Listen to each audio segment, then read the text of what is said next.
Hey guys, tonight we are traveling to the rolling, sun-drenched hills of 19th century KwaZulu-Natal to spend some time with a traditional Zulu healer. Now, I should probably warn you that your modern sensibilities might not be a perfect fit here. You, with your dependency on Wi-Fi and cushioned shoes, would probably last about 5 minutes before complaining about the lack of artisanal coffee. The biggest threat isn't a lion in the grass. It's your own inability to just sit still and listen. So, before you get comfortable, take a moment to like the video and subscribe, but only if you genuinely enjoy what I do here. It helps the channel find other quiet souls like you. And while you're at it, I'd love to know where in the world you're listening from and what time it is there.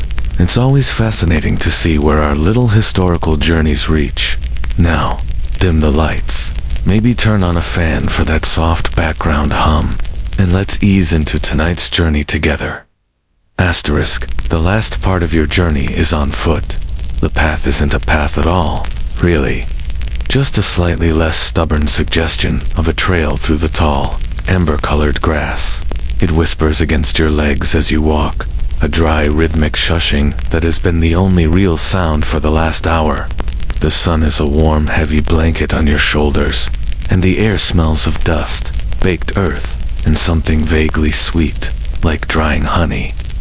You lift a hand to shield your eyes, looking out over a landscape of immense rolling hills that seem to breathe in the afternoon light.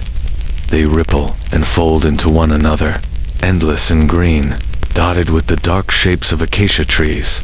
There are no straight lines here, no fences, no roads, no power lines scarring the horizon. It's a quiet that feels ancient and profound, a silence so complete you can almost hear the blood humming in your own ears. Asterisk, just as your legs begin to feel that pleasant, deep ache of a long walk, you see it. Tucked into the gentle slope of a hill ahead is a small homestead, and it doesn't command the landscape. It feels like a part of it, a cluster of dark, rounded shapes that look almost like sleeping tortoises on the hillside.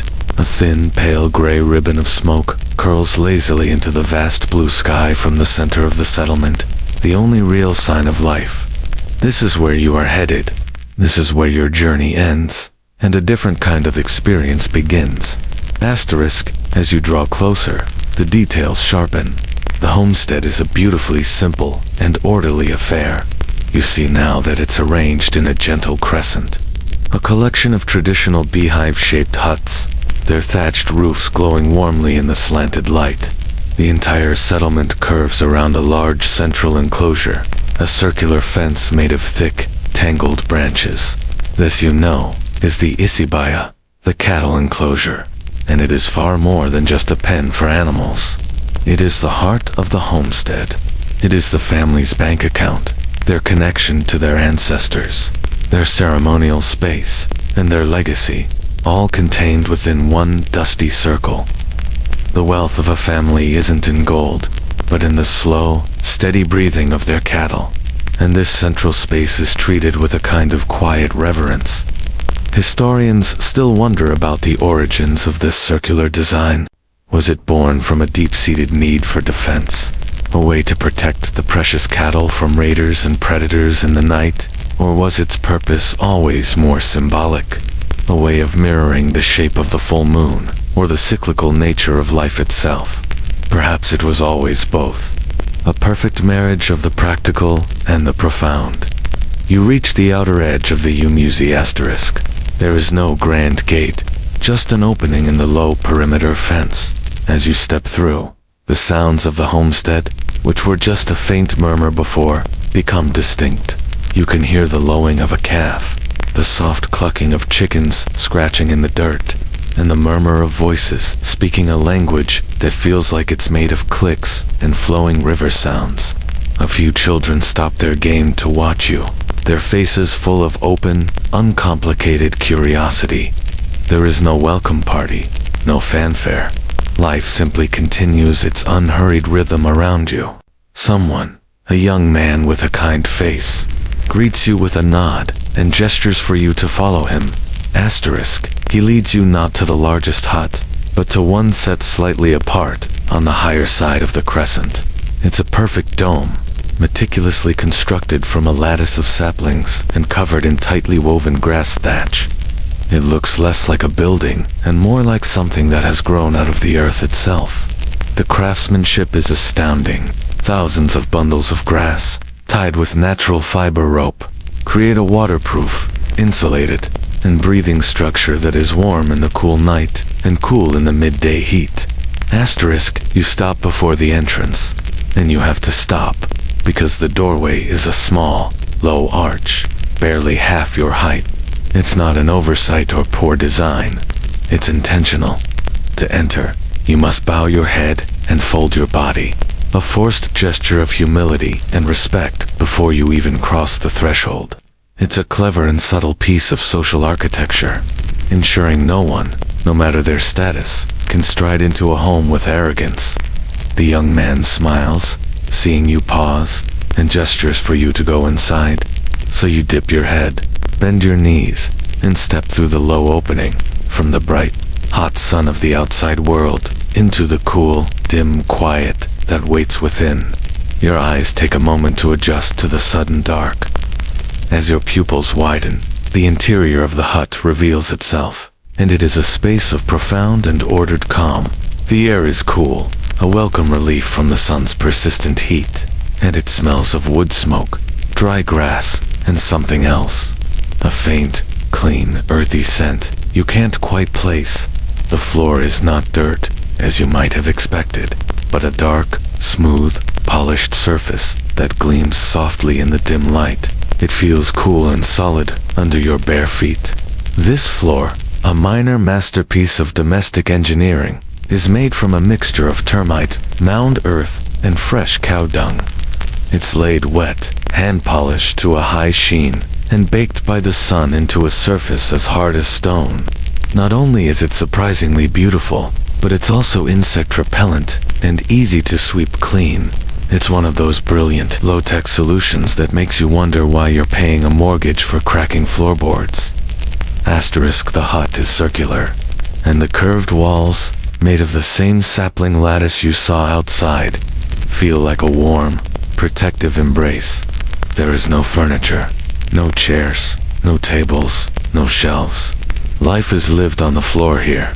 Woven grass mats are rolled up neatly against one wall, and a few dark clay pots, beautifully rounded and patterned, are clustered together in another area. From the lattice work above, bundles of dried herbs hang upside down. They're dark, spiky shapes, creating a delicate tracery against the light that filters through the thatch. In the exact center of the floor is a small, circular hearth, a shallow depression in the polished clay, now filled with the pale, feathery ash of last night's fire.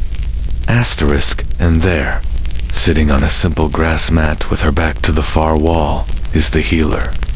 She is an old woman, though it's impossible to guess her age. Her face is a beautiful map of deep lines, each one telling a story you couldn't begin to read. Her hair is a tight cap of silver-white curls, and her eyes, when she lifts them to meet yours, are dark, clear, and incredibly calm. There is no judgment in her gaze, just a quiet, patient observation. She isn't wearing any grand ceremonial regalia, just a simple leather skirt and a string of dark blue beads around her neck. Her hands, resting gently in her lap, are wrinkled and strong, the hands of someone who has spent a lifetime gathering, grinding, and mixing the gifts of the earth. Asterisk, she doesn't stand up. She simply nods her head slowly and gestures to a small woven mat placed on the floor opposite her, an invitation. You fold yourself awkwardly to the flora maneuver. You haven't attempted since primary school and try to sit with a dignity you absolutely do not feel. She watches you with a flicker of amusement in her eyes. There is a long moment of silence. It's not an uncomfortable silence, though. It's a settling silence. She's giving you time to arrive, not just physically, but mentally. Asterisk, it's important to understand who this woman is. She is an Inyanga. This is a crucial distinction. In Zulu tradition, there are two main types of healers. There is the Izangoma, a diviner, who is called to their role by the ancestors. Often through a period of intense, spiritually transformative illness, they are the ones who can communicate with the ancestral spirits, interpret dreams, and use divination tools to uncover the hidden, spiritual causes of misfortune. Then there is the Inyanga, who is a master of herbalism and medicine. The Inyanga's knowledge is a science, learned over a long and arduous apprenticeship, passed down from generation to generation. They are botanists, pharmacists, and counselors, their expertise lying in the physical world of plants, roots, and barks. Our guide here is an Inyanga. Her wisdom comes from the earth, not from the spirit world. That said, historians and anthropologists still debate how rigid this separation truly was. Did the roles never overlap? It's likely the lines were far more blurry in practice. An experienced Inyanga would have surely developed a profound intuition, a kind of wisdom that felt almost supernatural. And an Izangoma would certainly have known a great deal about medicinal herbs. It seems more probable that while their core functions were distinct, they existed on a spectrum of healing, rather than in two completely separate boxes. The old woman finally speaks. Her voice is low and soft, like the rustle of dry leaves. She asks you a simple question, not about your aches and pains or your anxieties, but about your journey. She wants to know if you are thirsty. You nod, and with an unhurried grace, she reaches for one of the clay pots. It is cool to the touch. She pours some water into a small, hollowed-out gourd and offers it to you. The water is clean and cool, tasting of clay and minerals. It is the most refreshing thing you have ever tasted. As you drink, you realize this is the first part of the consultation. It's not an interview. It's an act of shared calm. She is observing your posture, your breathing, the way you hold the gourd. She is reading your story in the quiet details, long before you've even said a word about why you are here. Once you have finished the water, she gives another slow, deliberate nod.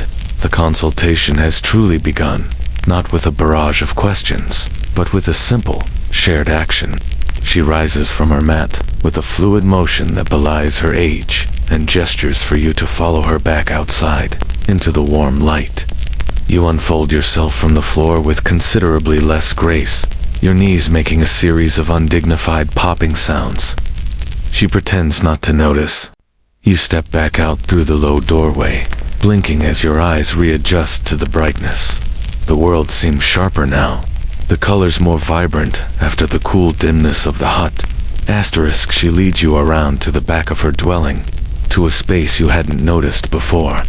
Here, shielded from the wind and the casual foot traffic of the homestead, is her garden. But it's not a garden in the way you might imagine. There are no neat rows, no organized beds, no labels. It looks, to your untrained eye, like a patch of wild, untamed bush. A chaotic jumble of leafy plants, thorny shrubs, flowering creepers, and strange-looking succulents. It feels less like a garden, and more like a carefully curated piece of the wilderness, brought close to home for convenience.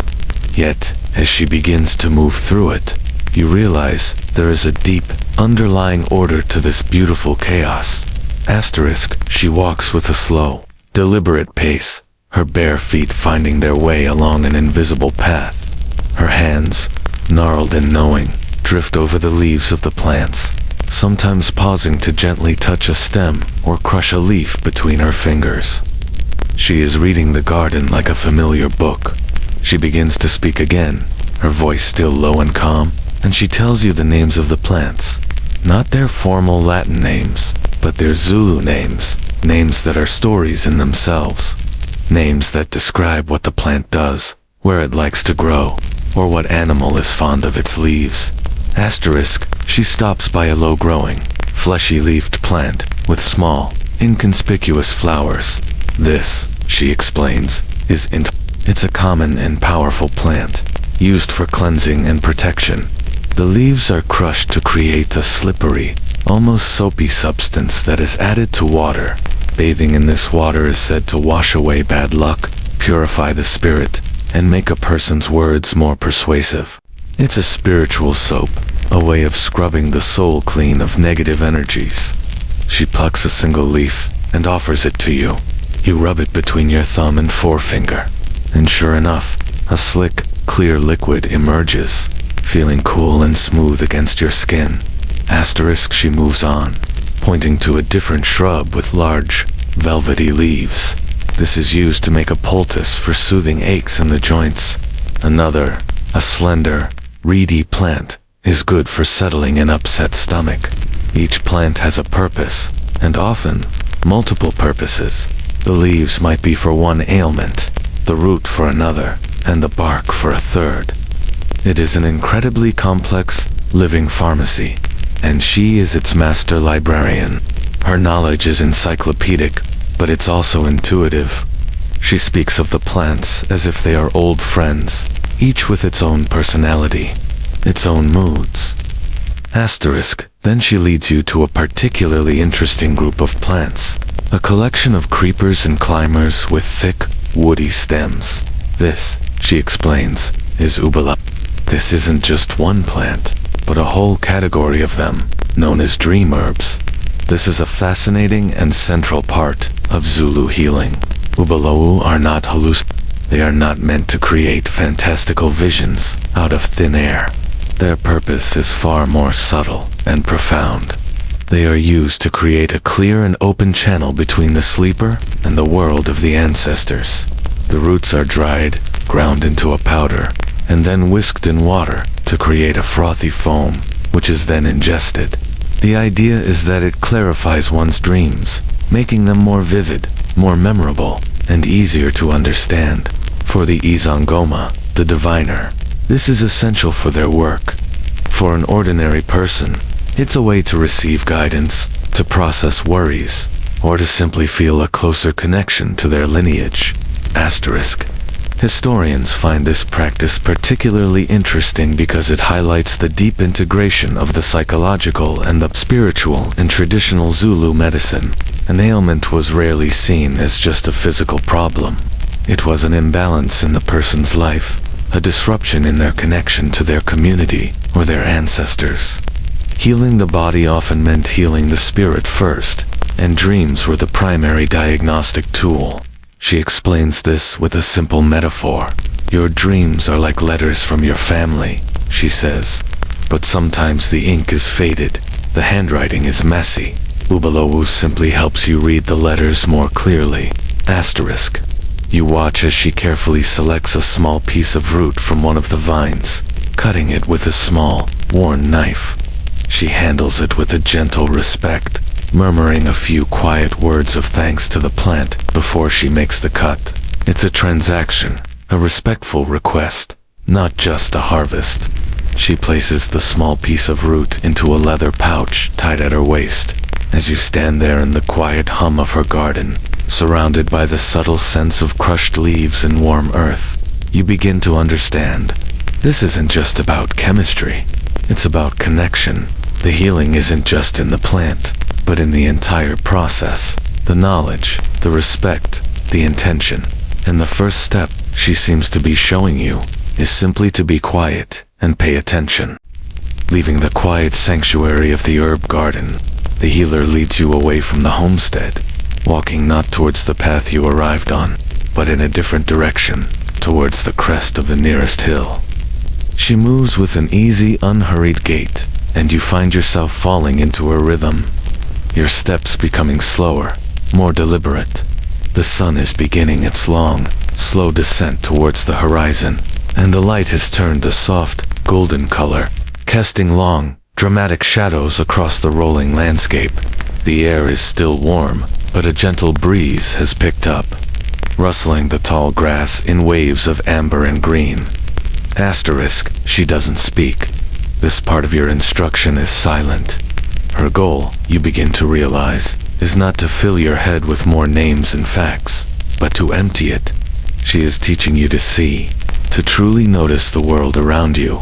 At first, your modern, overstimulated mind struggles. You find yourself thinking about your to-do list, about a conversation you had last week, about the itch on your left foot. Your thoughts are like a flock of noisy birds, chattering and scattering in every direction. The healer seems to be aware of this internal chaos. She simply continues her slow walk, trusting that the landscape itself will eventually do the work. And slowly, it does. Your frantic thoughts begin to settle, like dust motes in a still room. You start to notice things. You see the intricate, geometric patterns on the back of a beetle as it crawls slowly across a flat stone. You notice the way a column of ants has forged a tiny, perfect highway through the grass, each one carrying a piece of leaf many times its own weight. You see a hawk circling high above, its wings barely moving as it rides the invisible currents of the air. These are not grand, dramatic events. They are tiny, quiet moments, happening all the time, all around you. Moments you would have walked right past an hour ago without a second glance. The healer pauses, and you stop beside her. She doesn't point, but simply cocks her head, her gaze fixed on something in the distance. You follow her line of sight, and at first, you see nothing but more grass, another gentle slope, but then you see it. A flicker of movement, an antelope, a graceful duiker. Its coat, the exact color of the dry winter grass, stands perfectly still, watching you. Its ears are huge and delicate, swiveling to catch every sound. Had she not stopped, you would have missed it entirely. The animal holds your gaze for a long moment, a silent acknowledgement, before it turns and vanishes back into the landscape, melting into the grass as if it were never there. This, she seems to be communicating without a word, is the first principle of healing. Observation. A healer must learn to read the subtle signs, not just in their patients, but in the world. The Zulu believe that nature is a constant source of information and guidance. The behavior of insects can foretell the rain. The pattern of the wind can speak of a coming change in season. The health of the wild plants is a mirror to the health of the land, and therefore, the people who live on it. This holistic view is something modern medicine often struggles with. The idea that a person is not an isolated biological machine, but an integral part of a much larger, interconnected system. She finally turns to you, her eyes twinkling. She points to a small, unassuming bird, perched on a nearby acacia branch. It has a dull, brownish coat, and isn't particularly beautiful, but it is making a very specific, repetitive call. That, she tells you, is the honey guide. This little bird is famous for its extraordinary and, to be honest, rather cunning relationship with humans. The bird loves to eat beeswax and bee larvae, but it's too small to break into a wild hive on its own. So, it finds a human or a honey badger. It's not picky and leads them to the hive, chattering and flying ahead, waiting for its larger partner to follow. Once the human has harvested the honey guide feasts on the leftover wax. It's a remarkable example of interspecies cooperation, a partnership that has existed for thousands of years, but historians still debate the origins of this behavior. Did early humans learn to follow the bird by simple observation, or did the bird, through some evolutionary genius, learn to actively recruit humans for its own purposes? It's a classic chicken and egg question of the natural world. She explains that listening to the honey guide is a skill. You have to learn the difference between its ordinary chatter and its specific, insistent follow me call. You have to be patient. You have to trust this small, feathered creature to lead you to something sweet. It is a perfect metaphor for the work of a healer. A healer must learn to listen for the quiet, insistent call of an ailment, the subtle signal that something is out of balance. They must trust their intuition, their honey guide, to lead them to the source of the problem, even if it's hidden deep within a person's life or history. As you stand there on the hillside, the setting sun painting the clouds in shades of pink and orange, you feel a sense of calm settle over you. The noisy birds of your thoughts have flown away. replaced by a quiet attentiveness. You are no longer just a visitor here. You are a student, and your classroom is this vast, breathing landscape. The lesson for today has been simple. Be quiet, be still, and watch. The world, the healer has shown you, is always speaking. You just have to learn its language. Leaving the quiet sanctuary of the herb garden, the healer leads you away from the homestead, walking not towards the path you arrived on, but in a different direction, towards the crest of the nearest hill. She moves with an easy, unhurried gait, and you find yourself falling into her rhythm. Your steps becoming slower, more deliberate. The sun is beginning its long, slow descent towards the horizon, and the light has turned a soft, golden color, casting long, dramatic shadows across the rolling landscape. The air is still warm, but a gentle breeze has picked up, rustling the tall grass in waves of amber and green. Asterisk, she doesn't speak. This part of your instruction is silent. Her goal, you begin to realize, is not to fill your head with more names and facts, but to empty it. She is teaching you to see, to truly notice the world around you. At first, your modern, overstimulated mind struggles. You find yourself thinking about your to-do list, about a conversation you had last week, about the itch on your left foot. Your thoughts are like a flock of noisy birds, chattering and scattering in every direction. The healer seems to be aware of this internal chaos. She simply continues her slow walk, trusting that the landscape itself will eventually do the work. Asterisk, and slowly, it does. Your frantic thoughts begin to settle, like dust motes in a still room. You start to notice things. You see the intricate, geometric patterns on the back of a beetle as it crawls slowly across a flat stone. You notice the way a column of ants has forged a tiny, perfect highway through the grass, each one carrying a piece of leaf many times its own weight. You see a hawk circling high above, its wings barely moving as it rides the invisible currents of the air. These are not grand, dramatic events. They are tiny, quiet moments, happening all the time, all around you. Moments you would have walked right past an hour ago without a second glance. Asterisk, the healer pauses, and you stop beside her. She doesn't point, but simply cocks her head, her gaze fixed on something in the distance. You follow her line of sight, and at first, you see nothing but more grass, another gentle slope, but then you see it. A flicker of movement, an antelope, a graceful duiker. Its coat, the exact color of the dry winter grass, stands perfectly still, watching you. Its ears are huge and delicate, swiveling to catch every sound. Had she not stopped, you would have missed it entirely.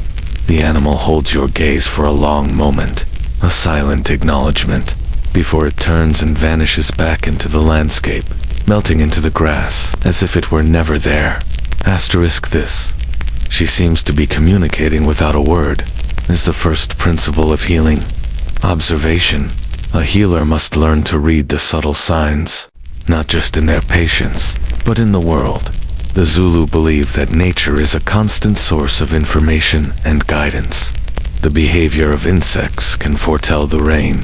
The pattern of the wind can speak of a coming change in season. The health of the wild plants is a mirror to the health of the land, and therefore, the people who live on it. This holistic view is something modern medicine often struggles with. The idea that a person is not an isolated biological machine, but an integral part of a much larger, interconnected system. Asterisk, she finally turns to you, her eyes twinkling.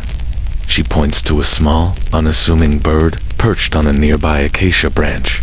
It has a dull, brownish coat and isn't particularly beautiful, but it is making a very specific, repetitive call. That, she tells you, is the honey. This little bird is famous for its extraordinary and, to be honest, rather cunning relationship with humans. The bird loves to eat beeswax and bee larvae, but it's too small to break into a wild hive on its own.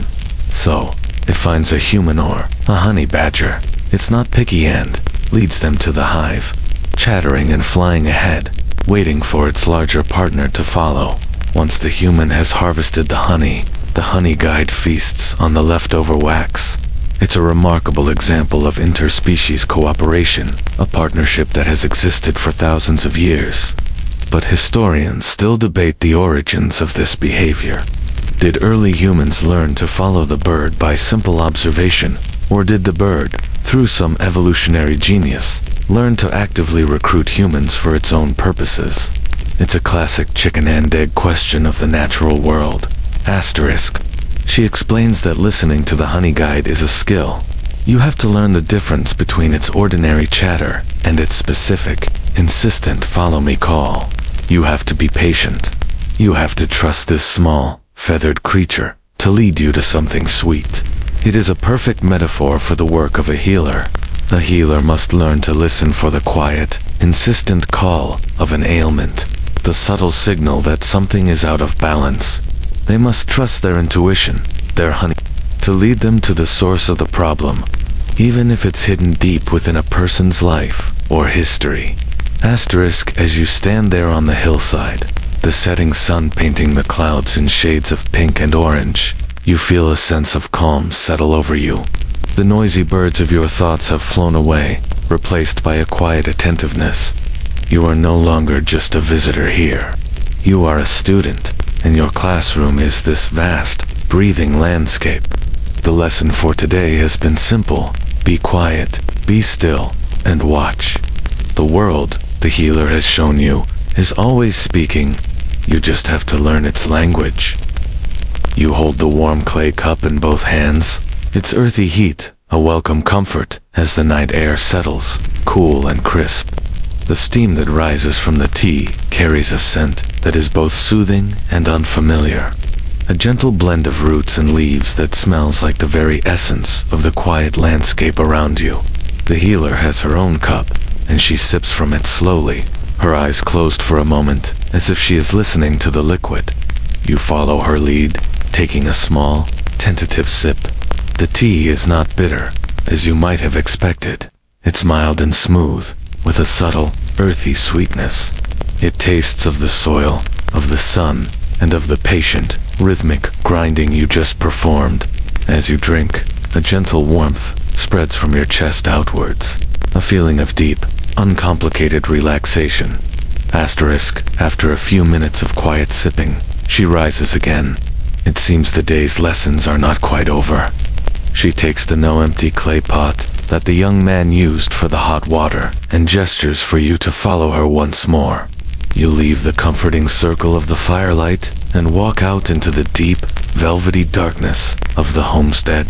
The moon has not yet risen, but the sky is awash with stars, a brilliant, glittering canopy of a kind you have never seen before, undimmed by the glow of city lights. They seem close enough to touch. Asterisk. She leads you away from the huts, following a barely there path that winds down the gentle slope of the hill. The night is not silent. The symphony of crickets is now a constant high-pitched hum, and you can hear the occasional low grunt of the cattle settling down in their central enclosure. Your guide walks with a quiet confidence, her feet knowing every dip and stone on this path, while you stumble along behind her, your eyes struggling to adjust to the profound darkness. Asterisk. Soon, a new sound joins the night's chorus, the soft, musical murmur of running water. The path grows steeper, and the air becomes cooler and damp. You are heading into a small, wooded ravine. The shapes of the trees around you are inky black silhouettes against the star-dusted sky. You finally reach the source of the sound, a small stream flowing steadily over a bed of smooth, dark stones. The water, even in the dim light, looks incredibly clear, chuckling and gurgling as it makes its way down the hill. Asterisk. The healer sets down the clay pot on a flat rock near the water's edge. She then turns to you and begins to speak, her voice a soft murmur that blends with the sound of the stream. Water, she explains, is not just water. It is a powerful force of life and cleansing. A stream like this, one that flows constantly, is particularly sacred. It is a manziafaleo, living water. It is believed to have a special purity, a spiritual power that stagnant water lacks. It is used in countless remedies and rituals, not just for its hydrating properties, but for its ability to wash away spiritual impurities, to carry away misfortune and bad feelings. Asterisk, she explains that when collecting water for healing, one must do so with respect. You approach the stream with a quiet heart. You do not shout or make loud noises that might disturb the spirit of the water. You should, she says, often leave a small offering, a bead, a smooth stone from your pocket, a simple word of thanks. It is a relationship of reciprocity, not just a resource to be taken. This belief in the sacredness of water sources is, of course, a deeply universal one, found in cultures all across the globe. From the holy wells of the Celts to the sacred Ganges in India, it speaks to a fundamental human understanding of water as the ultimate source and sustainer of life. Asterisk here. However, there is a quirky and lesser-known detail she shares with you. It is believed that the most potent healing water should be collected at a specific time, just before dawn, when the water is coldest and the world is at its most quiet. The first person to draw water from the stream at this magical hour receives the greatest blessing, a little extra dose of its cleansing power. This belief sometimes led to a quiet comical pre-dawn race among the women of a homestead, each trying to be the first to the stream without waking the others. Historians wonder if this belief was purely spiritual, or if it had a practical scientific basis. Perhaps water collected before the sun rose and before cattle came to drink was simply cleaner and less likely to carry bacteria. As with so much ancient wisdom, the spiritual belief and the practical benefit were likely one and the same. Two sides of a single coin. Asterisk, she shows you how to fill the pot. You must not simply plunge it into the water. You must dip it gently in the direction of the current, allowing the living water to flow into it. It is a gesture of receiving, not taking. She hands the large pot to you.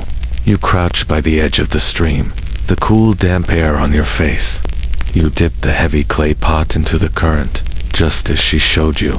The pot fills with a deep, gurgling sound, growing heavy in your hands.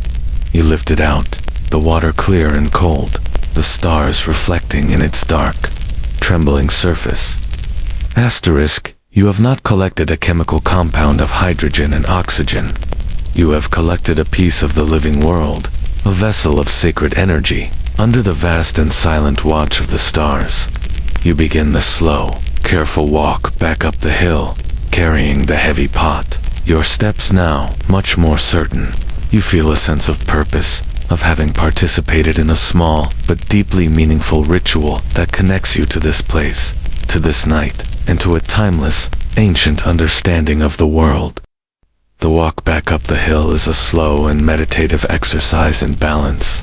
You carry the heavy clay pot of sacred water with both hands, focusing on each step in the starlight, your world shrinking to the small, uneven patch of ground in front of you. The healer walks just ahead, a steady dark shape leading the way. The weight of the pot is a grounding presence, its sloshing contents a reminder of the living, moving element you carry. When you finally arrive back at the homestead, the fire you sat by earlier has burned down to a bed of deep, glowing orange embers, pulsing softly in the darkness. The air is still and quiet. Asterisk, the young man is gone, and most of the homestead seems to have settled for the night. There are no lights in the other huts, no sounds of movement, but as you approach the fire, you see that you and the healer are not alone. Two other elders, an old man and another woman, are now sitting on mats near the embers, their faces illuminated by the soft, warm glow. They look up as you approach and greet your guide with quiet, respectful murmurs. She places the pot of water carefully by her doorway and then gestures for you to join the small circle. You set your own mat down, the rough, woven texture familiar beneath you now, and settle in. Asterisk, there are no formal introductions. Your presence is simply accepted. The old man has a face even more deeply wrinkled than the healer's, and a small, wispy white beard. He is slowly carving a piece of wood with a small knife, long, thin shavings curling onto the ground at his feet. The other woman is wrapping thin strands of dried grass around a small clay pot, creating an intricate, decorative pattern. Their hands are never still, but their movements are slow, rhythmic, and purposeful. The healer takes out some sinew and a handful of the dark blue beads you saw her wearing, and begins to thread a new necklace. The four of you sit in a comfortable, companionable silence. The only sounds the gentle crackle of the dying embers and the soft, repetitive noises of your quiet work. After a long while, the old man begins to speak. He doesn't look up from his carving, and his voice is a low, gravelly rumble, like stones shifting at the bottom of a river. He begins to tell a story. It's not a grand epic or a dramatic legend. It's a simple tale about a time, many years ago, when a strange sickness came to the homestead. The cattle grew listless, and a cloud of misfortune seemed to hang over everyone. He talks about how the community grew fearful, how neighbors began to suspect one another of witchcraft, how the usual remedies seemed to have no effect. He speaks of how everyone turned to the healer's predecessor, the woman who taught your guide everything she knows. He describes how the old healer did not panic, how she spent days simply watching and listening. She walked the grazing lands, observing the cattle. She sat with the anxious families, listening to their fears. She spent long hours in her hut, quietly consulting with the ancestors. Finally, she discovered the source of the problem. It wasn't witchcraft or a spiritual curse. It was a plant, a small, unassuming flower that had begun to grow in abundance in the pastures after an unusual season of rain. It was poisonous to the cattle, but only mildly, making them sick and weak, but not killing them outright. The solution was simple. The community had to work together to clear the pastures of the new plant. As he tells the story. The other woman occasionally chimes in, adding a small detail, a memory of how her own grandmother had helped, correcting him with a playful click of her tongue on a minor point. Your guide, the healer, continues her beating, listening to the story of her own mentor with a soft, reminiscent smile. It's a shared history, a communal memory being polished and retold by the fire. This is how knowledge was preserved and transmitted, not through textbooks and lectures, but through stories told in the quiet of the evening. These fireside gatherings were the libraries, the classrooms, and the community centers of the homestead. The stories reinforced social values, cooperation, patience, the importance of careful observation. They also served a crucial practical purpose, embedding vital information about medicinal plants, animal behavior, and local history into the collective memory. A story about a poisonous flower is far more memorable and effective as a teaching tool than a dry, factual list of dangerous flora. Historians and oral historians still work to collect these stories, understanding them not as simple folklore, but as incredibly sophisticated data storage systems, rich with ecological, social, and medical knowledge. The old man finishes his tale, holding up the piece of wood he has been carving. It is a small, beautifully detailed spoon. He runs his thumb over its smooth bowl and then sets it aside. The story has a clear, unspoken moral. The healer's role is not just to dispense herbs, but to be the calm, observant center of the community in times of crisis. Her greatest tool is not a rare root or a powerful chant, but wisdom. The story also subtly reinforces her authority and legitimacy, connecting her to a respected lineage of healers who have successfully guided the community through hardship before. It's a quiet, masterful piece of social politics, played out through a simple, engaging narrative. There's a debate among scholars about how much of a healer's power came from the actual pharmacological effects of their remedies versus the powerful placebo effect, generated by their immense social and psychological authority. The truth, most likely, is that you can't separate the two. The belief in the healer made the medicine more potent, and the efficacy of the medicine reinforced the belief in the healer. It was a perfect feedback loop of healing. Asterisk, as the embers fade from orange to a deep, pulsing red, the other two elders give a final nod, rise stiffly, and disappear into the darkness towards their own huts. You are left alone again with the healer. The night is now profoundly quiet. She looks at you, her eyes clear in the faint starlight. The stories are finished, she says. Now it is time to listen to a different kind of story, the ones that are told while you sleep. You follow her back into the deep, comforting dark of the hut.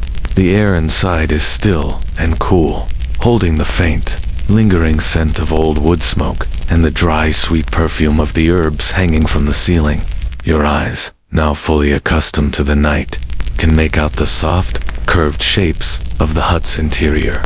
She moves to the center of the room, and, using a glowing ember from a small pouch, she lights a tiny clay lamp. It's filled with rendered animal fat and has a simple fiber wick. The flame is small and gentle, casting a single flickering pool of warm golden light that dances on the polished floor and makes the shadows in the dome above you seem to sway like gentle giants. It feels as if you are inside a perfectly crafted, living vessel, safe from the vast darkness outside. Asterisk, she takes the pot of water you collected from the stream and places it near the wall. Then, she returns to her mat, sinking down with that same effortless grace. She gestures for you to sit opposite her once more, within the small circle of light. The intensity of the death awalk, the new sights and smells. The stories by the fire has settled into a pleasant, bone-deep weariness. Your mind feels quiet, open, and receptive. Asterisk, the night is the time for a different kind of listening, she says, her voice barely louder than a whisper. She looks at you, her eyes reflecting the small, dancing flame. When your body is at rest, your spirit can travel. And when your spirit is traveling, it can receive visitors. She explains that sleep is not an empty void, not just a biological necessity to shut down your brain and repair your cells. For her people, the dream state, Amafafo, is a real and vital place. It is the bridge between the world of the living and the world of the ancestors. The Amadozi, asterisk, she uses a simple, beautiful metaphor to explain it. Your waking mind, she says, is like a busy, bustling path, full of the noise of daily tasks, worries, and conversations. It's too loud, too crowded for the ancestors to get a message through.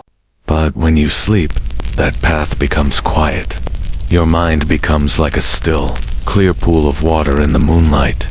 And it is on the surface of that still water that the ancestors can leave their messages for you to find in the morning. They are not ghosts in the scary sense of the word. They are family. They are the long, unbroken chain of grandparents and great-grandparents who still watch over their living kin, offering guidance, reassurance, and sometimes, gentle warnings. Asterisk, it's a far cry from your modern interpretation of dreams, where a dream about your teeth falling out means you're stressed about a work presentation. Not that your great-great-grandfather is advising you to be more careful with your words. Her explanation is so calm, so matter-of-fact, that it feels entirely natural. The ancestors aren't angry or vengeful spirits. They are simply the elder council, communicating in the only way they can.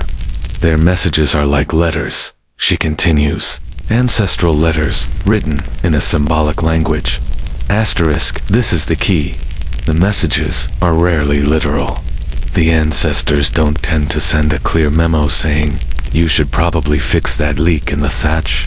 Instead, they use the language of the soul, images, feelings, animals, landscapes. A dream of a powerful river might signify a major life change. A dream of a snake-an animal deeply connected to the ancestors could mean a powerful spirit is trying to make contact. A dream of falling might be a warning about a loss of social standing. The lesser-known detail, she shares, is that not all dreams are important messages. Some are just noise. dream spam, you think, smiling to yourself. She calls it the chatter of the heart, the simple processing of the day's events. The first skill of a dream interpreter is to learn the difference between a meaningful letter from the ancestors and simple mental junk mail. Asterisk, the academic debate on this is, of course, endless. Is this a highly sophisticated psychological system for managing anxiety and making communal decisions, all dressed up in the language of spirituality? Or is it a genuine spiritual connection, a reality that science simply doesn't have the tools to measure? For the healer, this isn't a debate. The presence of the ancestors and their ability to communicate through dreams is as real as the clay lamp burning between you. The question isn't if they speak, but how well you are listening. Asterisk, she explains that the ancestors are also quite specific about who they send their messages to. They don't just broadcast their guidance to everyone. They will choose one person in the family, often someone with a naturally quiet spirit or a particular sensitivity, to be the receiver of dreams. This person then has a responsibility to share the dream with the family elders, so it can be discussed and interpreted correctly. It is a communal process. A dream is not just your private, personal property. It can be a message for the entire family or homestead. Holding on to an important dream, she says, is like hiding a letter that was addressed to everyone. Asterisk, she leans forward slightly, her expression gentle but intent. The lesson is over. The next step is the practical application. She has shown you how to see the world, how to prepare medicine with your hands, how to listen to stories. Now she wants to listen to yours. Tell me, she says, her voice a soft, inviting murmur, about a simple dream you can remember. It does not need to be grand.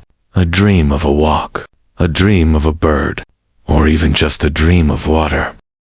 You sit in the warm, flickering silence of the hut, the healer's question hanging gently in the air. A simple dream. Your mind, usually a chaotic archive of anxieties and forgotten errands, suddenly feels surprisingly blank.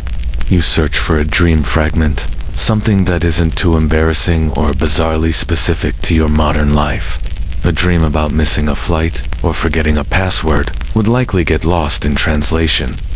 You sift through the mental files, past the usual stress dreams and the surreal, nonsensical narratives, looking for something elemental, something simple. Asterisk, and then you find one. It's a recurring dream, or at least a recurring theme. It's not dramatic or frightening, just a simple, peaceful scene that has visited you many times. You begin to describe it to her, your voice feeling a little hesitant at first, in the profound quiet. I often dream of a river, you begin. It's not a specific river that I know. It's always wide, and the water is not clear, but it's not muddy either. It's a calm, brownish green, the color of deep, slow-moving water. I am never in a boat. I am just in the water, swimming, or maybe just floating, being carried along by the gentle current. Asterisk, the healer listens with an unwavering, patient focus. She doesn't interrupt. She just nods slowly, her eyes never leaving your face.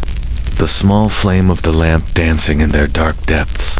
Asterisk, I am never scared in the dream. You continue, the memory of it becoming clearer as you speak. The water is not cold. It's a neutral temperature, almost the same as my own body.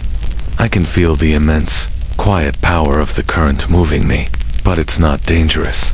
It feels inevitable, like this is just the way things are. Sometimes there are trees on the banks, huge, old trees with roots that twist down into the water.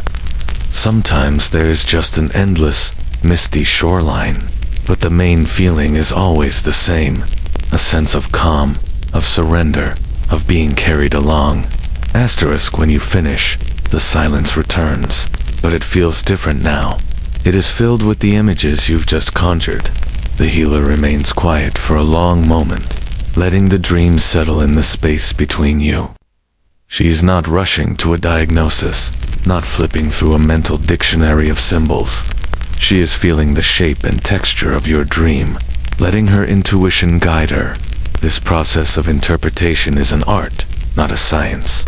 It is deeply personal and contextual. The same dream of a river could mean very different things for a young man about to be married versus an old woman nearing the end of her life. Asterisk, finally, she speaks. A river is a powerful ancestor, she says softly. It speaks of the journey of your life, and the lives of all those who came before you. She explains that water, especially in a flowing river or stream, is a symbol of cleansing, continuity, and the passage of time. To dream of being in a river is to dream of your place within that great, flowing story. You say the water is not clear, she continues, but it is not dirty. This is good. It means your path is not obscured by confusion, but it is also not a shallow one. It has depth, mystery. The secrets of your life are held within it, as a river holds the silt from the mountains.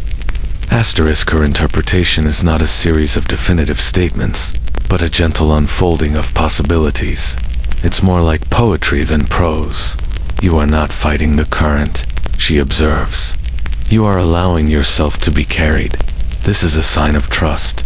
It means your spirit is not fighting its destiny. You have accepted the direction your life is taking, even if you cannot see the destination. This is a deeply comforting thought, reframing your own passive feeling in the dream, not as helplessness, but as a kind of profound, trusting surrender. Asterisk, a lesser-known aspect of Zulu dream. Interpretation is the importance of the dreamer's emotional state. The symbols themselves are only half the story. The feeling, the emotional texture of the dream's the real key. The fact that you felt calm and not fearful is, to her, the most important clue. A dream of being swept away by a raging, frightening flood would be a powerful warning.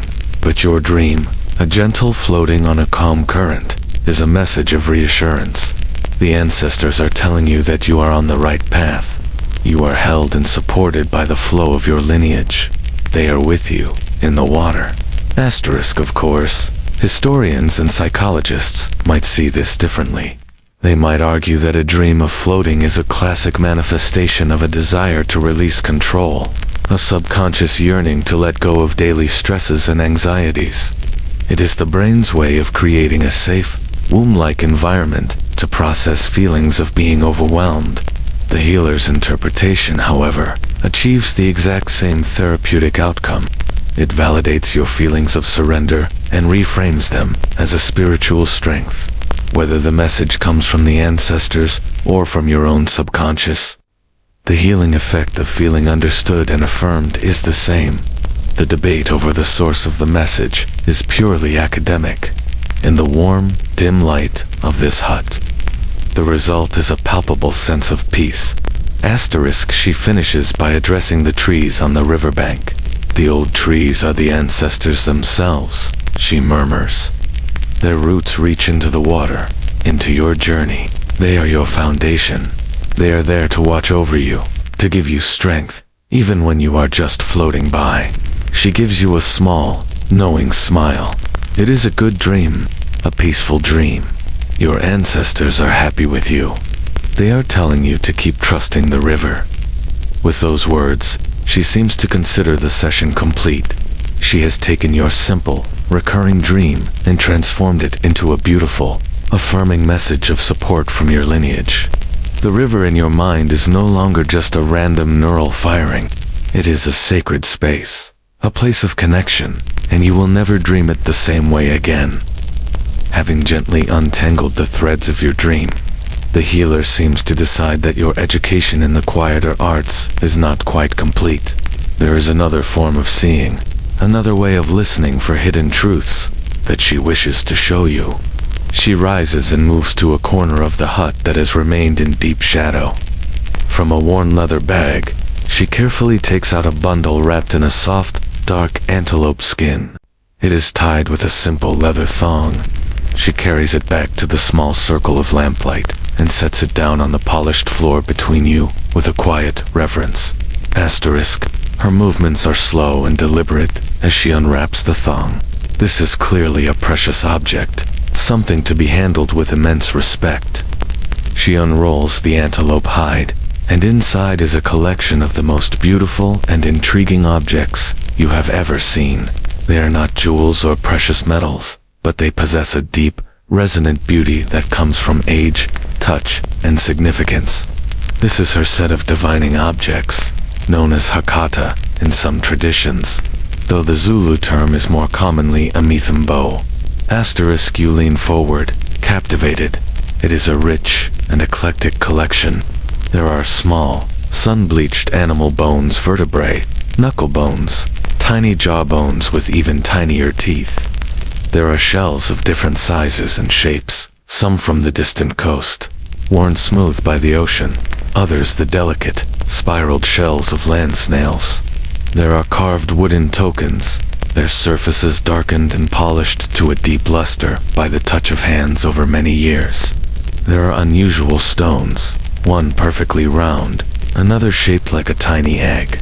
There is even a piece of weathered glass, its sharp edges softened by time, and a couple of old brass buttons, clearly sourced from a European trader's coat. Asterisk, this is the fascinating, quirky truth about these divination sets. They were not static, unchanging tools.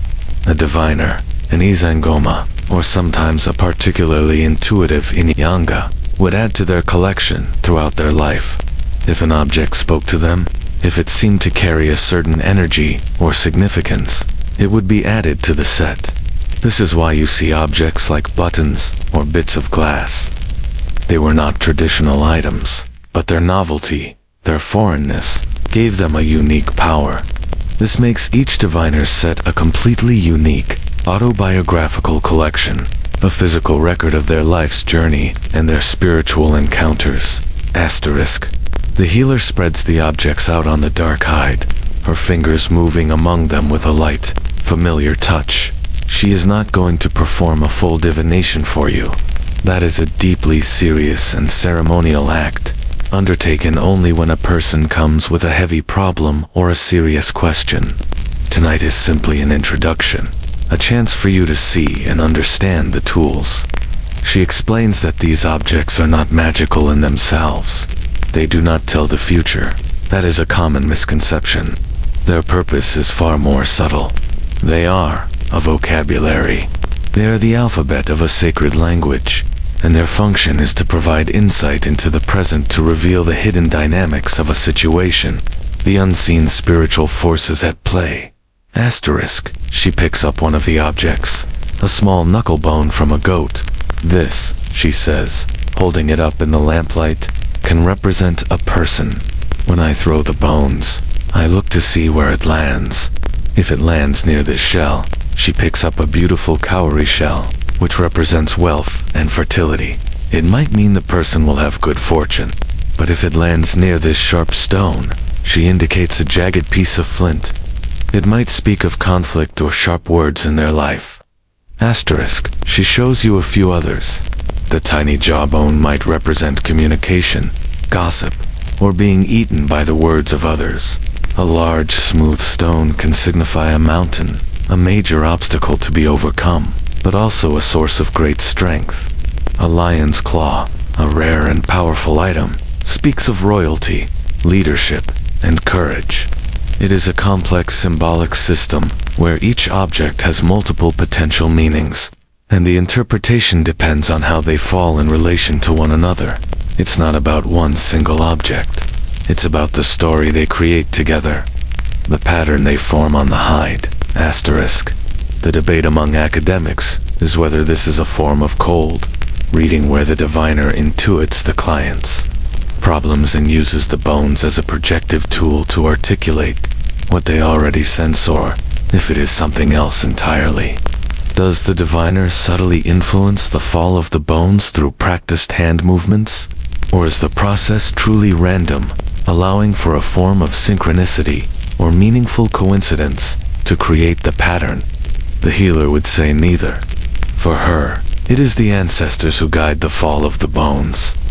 The diviner is merely the interpreter, the one who can read the pattern the ancestors have laid out. Asterisk, she encourages you to pick one up. You hesitate, feeling as though you are intruding on something sacred. She nods, giving you permission. You reach out and let your fingers drift over the collection. You are drawn to a small, flat, circular piece of wood, about the size of a large coin. It is incredibly smooth and dark, and a simple geometric pattern has been carved into its surface. You pick it up. It feels warm and alive in your palm, saturated with the energy of years of use. It feels calm. Asterisk, you ask her what it means. She smiles. That represents the homestead, the umuzi, she says. It is the circle of family, the place of safety and belonging. It is the center of the world. It seems fitting that you would choose it. You have been welcomed into this circle, this place of safety, for a short while. You place the wooden token back down gently, feeling a sense of connection to the long line of people who have sat before this woman, watching as she spread these same objects on this same hide, seeking clarity and peace in the patterns they formed. After you have placed the small wooden token back among its brethren, the healer carefully, lovingly, wraps the divining objects back into their antelope skin bundle and returns them to their quiet corner. The lesson on direct divination is over, but the lesson on reading the world's symbols is not. She returns to her mat, the soft lamplight casting deep shadows on her face, making her look both ancient and ageless. She begins to speak again, her voice a low, melodic hum, about the wisdom of animals. Asterisk, in her world, animals are not just biological creatures, driven by instinct. Each one is a teacher, a bearer of a specific kind of wisdom, a living symbol walking through the tall grass. To understand the animals, she explains, is to understand the forces that shape the world and the human heart. Learning to read their behavior and their symbolic meaning is another essential skill for a healer, another way of diagnosing an imbalance in a person's life or spirit. If a patient dreams of a certain animal, or has a strange encounter with one, it is a significant clue, a piece of the diagnostic puzzle. Asterisk, she starts with one of the most important, the snake. In your Western culture, the snake is often a symbol of deceit, temptation, and evil. But here, the snake, the Inyanga, is a deeply revered creature. It is the primary manifestation of an ancestral spirit. Because snakes live in holes in the earth, they are seen as messengers from the world below, the world of the ancestors. They can move between worlds. If a green or brown snake, a non-venomous one, enters a person's hut, it is not to be harmed or driven out. It is a sign that a powerful ancestor is visiting the family. The snake is to be greeted with respect, perhaps sprinkled with a little snuff as an offering, and allowed to leave in its own time. To kill it would be a terrible act, severing a connection and deeply offending the ancestral spirit. Next, she speaks of the elephant, the Indolovu asterisk. The elephant is, unsurprisingly, a symbol of great strength, wisdom, leadership, and patience. Its slow, deliberate movements, and its famously long memory, are seen as the qualities of a great chief or a wise elder. The Zulu king himself is often metaphorically referred to as the great elephant. To dream of an elephant is to be reminded of your own strength, to be told to act with wisdom and dignity, to lead with a calm and steady heart. Asterisk, then, she shares a more amusing symbol, the chameleon, the unwabu. You picture the slow, comical creature, with its swiveling eyes and cautious, hesitant walk. The chameleon, she says, is a symbol of patience, careful adaptation, and the ability to see in all directions at once. Its slow, deliberate way of moving is a powerful lesson against acting in haste. The chameleon teaches us to look carefully before we take a step, she says. There is a famous Zulu creation myth in which the chameleon plays a rather unfortunate role. The story goes that the creator god sent the chameleon to humankind with the message that they would be immortal. But the chameleon, being a chameleon, walked incredibly slowly, stopping to eat berries along the way. The creator god grew impatient and sent a fast lizard with a second message, that humans would die. The lizard, being fast, arrived first, and so death came into the world. Historians and folklorists love this story for its gentle, almost tragic absurdity. It's a profound myth about the origins of mortality, all hinging on the character of a slow-moving reptile. It teaches a complex lesson, while patience is a virtue. Sometimes slowness can have dire consequences. Asterisk, she continues, weaving a tapestry of meaning around the creatures of the grasslands. The leopard is the embodiment of cunning, silent power, and strategic hunting, the perfect warrior. The lion represents royalty and courage, but in a more overt, declarative way than the elephant. The praying mantis is a special messenger, a sign of good fortune. Even the dung beetle, she says with a twinkle in her eye, has an important lesson to teach. It is a symbol of hard work, perseverance, and the ability to create something valuable and life-giving out of waste. It is the great recycler, a transformer of the profane into the sacred. Asterisk, as you listen, you realize she is describing a complete and coherent cosmology, a way of seeing the world that is saturated with meaning. Every creature, from the largest elephant to the smallest beetle, has its place and its purpose, its story and its lesson. This is not just a collection of quaint beliefs. It is a sophisticated framework for understanding psychology, social dynamics, and the natural world. When a person is told they have the strength of an elephant, it is not just a compliment. It is an invocation of all the qualities associated with that great animal. It is a form of spiritual and psychological medicine. Asterisk, the academic term for this is anthropomorphism, the projection of human traits onto animals, but that term feels dry and dismissive in this context. In the healer's worldview, it's not that humans are projecting their qualities onto the animals. It's that the animals are the original teachers of these qualities. Humans learn courage from the lion, patience from the chameleon. The qualities belong to the animals first, and humans can only hope to emulate them.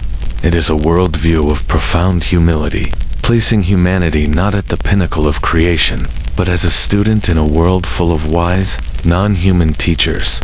In the quiet of the hut, with the flame dancing, this perspective feels not just beautiful, but deeply, profoundly true.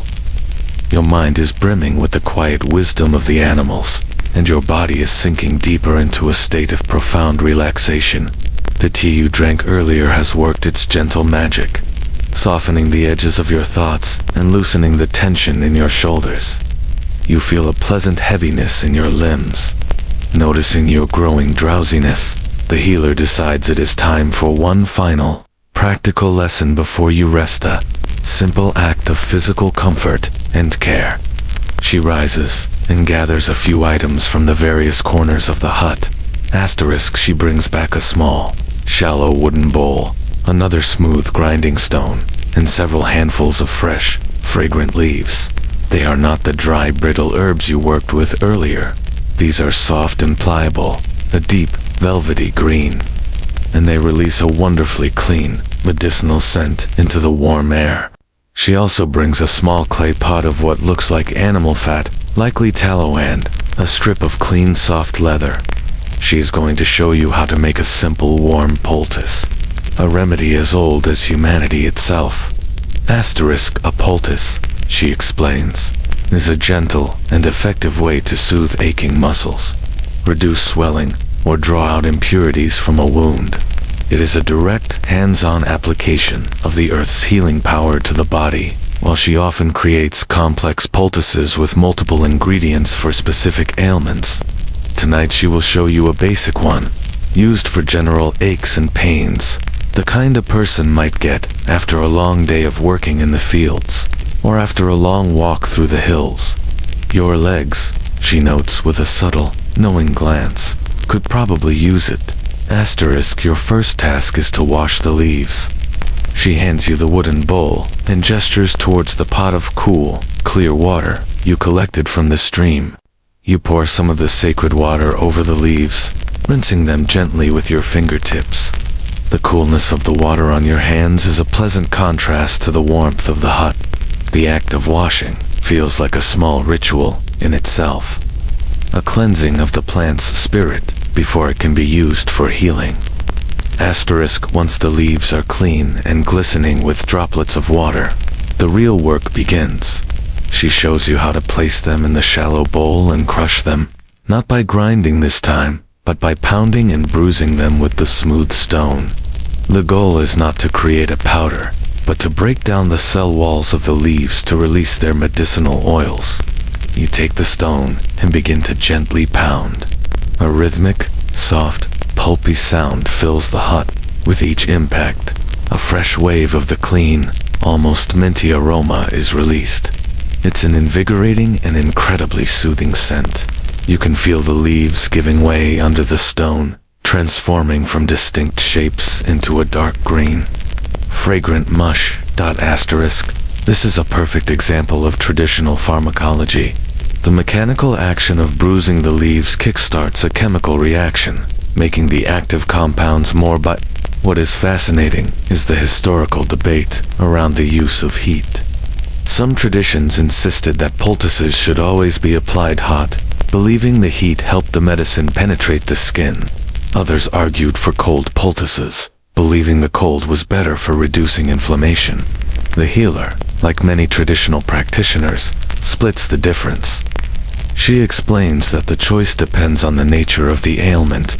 Hot for old, stiff pains, she says.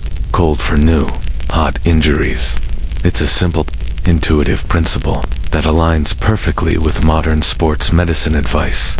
Asterisk. When you have created a thick, uniform pulp, she takes a small dollop of the animal fat and works it into the mixture. The fat, she explains, serves two purposes. It helps the poultice adhere to the skin, and it acts as a carrier, helping the medicinal oils to be absorbed more effectively. It also prevents the skin from drying out. It's a simple, brilliant piece of medical engineering, using readily available materials. Asterisk now, for the warmth. She takes the bowl and places it on a flat stone set very close to the edge of the dying embers of the central hearth, not in the fire, but near enough to gently warm the mixture through. You both wait in silence for a few minutes as the poultice slowly heats up. The scent intensifies, filling the small hut with a clean, green, healing aroma that seems to seep into your very bones. It is the smell of pure, unadulterated nature. Asterisk. Once it is pleasantly warm, not hot, she deems it ready. She takes the strip of soft leather and shows you how to expertly scoop the warm, green paste onto the center of it. She folds the leather over, creating a neat, self-contained package of healing warmth. She then approaches you and, with a gentle, practical touch, she indicates for you to lift your leg. You do, and she places the warm poultice against your calf muscle, which is indeed aching slightly from the day's walk. Asterisk. The effect is instantaneous and wonderful. A deep, penetrating warmth spreads through the muscle, and the medicinal aroma envelops you. It is not an intense, burning heat, but a gentle, profound, and deeply comforting warmth. It feels like a warm, caring hand being placed on your tired body.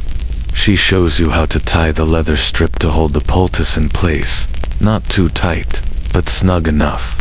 As you sit there in the dim, flickering light, with the comforting weight and warmth on your leg and the clean scent of crushed leaves in the air, you feel an overwhelming sense of being cared for.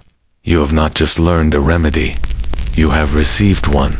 It is a final, simple, powerful lesson in the art of gentle healing. With the warm, fragrant poultice tied gently around your calf, a deep sense of peace and physical well-being settles over you. The warmth seems to radiate through your entire body, and the last vestiges of the day's physical exertion melt away. You feel utterly and completely relaxed, your eyelids heavy. The small clay lamp, which has been your faithful companion all evening, is beginning to flicker, the wick drawing the last of its fuel. The healer notices, and seems to understand that the time for instruction and conversation has passed, the time for a deeper, more primal form of soothing has arrived. Asterisk, she does not speak. Instead, she shifts her position on her mat, sitting up a little straighter, her spine erect, her hands resting calmly in her lap. She closes her eyes. For a moment, you think she has simply fallen into a meditative silence, but then she begins to hum. It is a low, quiet sound, a single, sustained note that seems to emanate from deep within her chest. The note hangs in the still, warm air of the hut, a resonant, calming vibration that you feel as much as you hear. It seems to match the slow, gentle rhythm of your own breathing. Asterisk, after holding that single note for a long moment, it begins to change.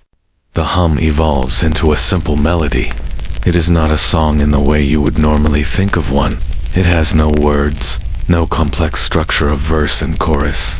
It is more like a chant, a series of just 2 or 3 notes, repeated over and over in a gentle, hypnotic pattern. Her voice is not loud or performative. It is soft, slightly breathy, and has the rich, weathered texture of an old, beloved instrument. It is the sound of pure, unadorned human expression.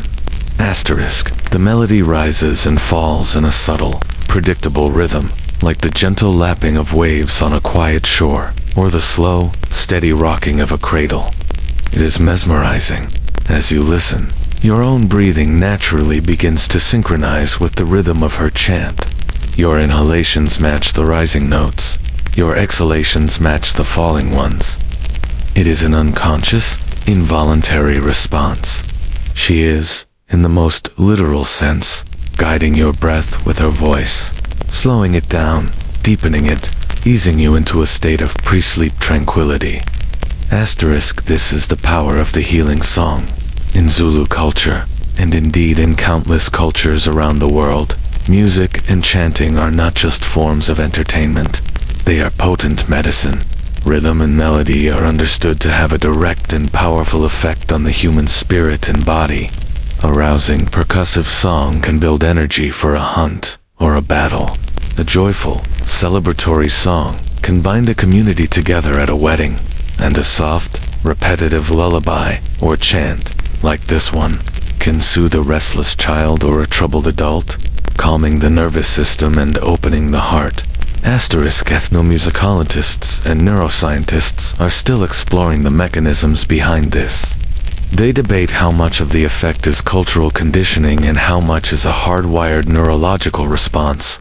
Studies have shown that listening to slow, rhythmic music can lower blood pressure, decrease heart rate, and reduce levels of the stress hormone cortisol. The predictable, repetitive patterns of a chant like this give the brain a focal point, quieting the chaotic internal monologue of anxieties and worries. It is, in essence, an auditory mantra, a form of sound therapy that has been practiced for millennia. A quirky detail that researchers have noted is that the most effective healing chants often hover around a tempo of 60 beats per minute, which closely corresponds to the average resting heart rate of a healthy adult. The healer may not know the science, but she knows the ancient, intuitive truth. To calm the body, you must first give it a calm rhythm to follow. Asterisk, as she continues her soft, wordless song, you find your mind drifting. The images of the day float by, not as active thoughts, but as soft, dreamlike impressions. You see the rolling amber hills, the neat circle of the homestead, the chaotic beauty of the herb garden, the brilliant river of stars in the night sky. The healer's song is the gentle, flowing river that carries all these images along, weaving them together into a single, peaceful narrative. The boundaries between your waking mind and the world of dreams begin to blur. Asterisk, her voice never wavers. It is a steady, reassuring presence in the dimming light. It is a sound that says, you are safe. You can let go. All is well. It is a profoundly intimate and caring act, a gift of pure, unconditional comfort. There is no agenda, no expectation. It is simply one human being using the oldest instrument in the world, their own voice, to bring peace to another. The flickering lamp finally gives a last, soft sputter, and goes out, plunging the hut into a deep, velvety darkness. But the song continues, a gentle thread of sound weaving through the perfect, profound quiet, guiding you softly, inevitably, towards the peaceful shores of sleep. Equals the healer's gentle wordless song continues for a few moments more, in the perfect darkness, and then, as softly as it began, it fades into the silence. The quiet that follows is not an empty quiet. It is deep and resonant, still vibrating with the memory of her voice. The only sounds now are the faint, high-pitched hum of the crickets outside, and the slow, steady rhythm of your own breathing. The poultice on your leg is a comforting, dull warmth. You feel boneless, weightless, suspended in the warm, fragrant darkness of the hut. You are hovering in that beautiful, liminal state between wakefulness and sleep. After a long, peaceful moment, you hear a soft rustling sound. It is the healer, moving from her mat.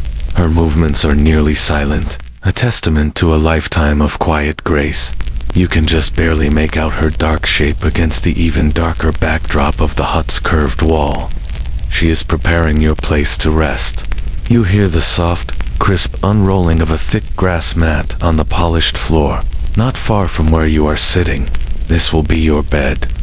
Sleeping arrangements in a traditional Zulu hut were models of communal simplicity. Families often slept in the same hut, arranged in a specific order, according to age and status, with the head of the household sleeping near the door for protection. The beds themselves were simple woven mats, sometimes laid upon a slightly raised platform of earth. Comfort was not about plush mattresses and high thread count sheets, but about warmth, security, and proximity to one's family. The floor, which you now know is made of that hard, polished mixture of earth and dung, serves to insulate from the cold ground and keep crawling insects at bay. The healer doesn't just roll out the mat, however. There is another step. You hear another soft, rustling sound as she takes a handful of something dry and crushes it in her hands. A new scent fills the air, mingling with the now fading medicinal aroma of your poultice. It is a sharp, clean, and slightly bitter smell, a bit like citrus and a bit like mint. It is the scent of a specific, well-known, insect-repelling herb. She sprinkles these crushed leaves under and around your sleeping mat. This is a simple but incredibly effective form of pest control in a region where malaria, carried by mosquitoes, was a constant threat. These fragrant, pest-repelling plants were a vital part of daily life. This is a wonderful example of what historians call ethnobotany, the study of how a particular culture uses its native plants. The specific herbs used for repelling insects varied from region to region, but the practice was universal. Often, these plants were not just functional, but also held spiritual significance. They were seen as protective herbs, warding off not just mosquitoes and flies, but also negative energies and bad dreams. A quirky, lesser-known fact is that some of these herbs were also used to keep snakes away from the huts, as their strong scent was believed to be offensive to the reptiles. This created a fascinating spiritual dilemma. You wanted to welcome the ancestral snakes, but you also, quite understandably, didn't want a venomous cobra making a nest under your sleeping mat. It required a delicate balance of spiritual hospitality and practical self-preservation. Once she has prepared your bed, she comes over to you. You feel her gentle hand on your shoulder. She guides you to lie down on the mat. The woven grass is firm but surprisingly comfortable beneath you, conforming to the shape of your body. It is cool against your back. She does not give you a pillow, but shows you how to use your own arm, tucked under your head, or to fold a piece of your clothing for support. Then, you hear one last soft rustle as she unfolds a blanket and lays it over you. It is not woven from wool or cotton. It is a cuirass, a blanket made from the tanned and softened hide of an antelope. The fur still intact. The sensation is incredible. The hide is heavy, but not suffocating. It drapes over you like a comforting weight, a gentle, reassuring pressure that seems to calm your nervous system. The fur on the underside is unbelievably soft and warm. It is the most organic and comforting blanket you have ever felt. The faint, musky, animal scent of the hide is not unpleasant. It is a wild and ancient perfume that speaks of the grasslands, of survival, of the deep connection between the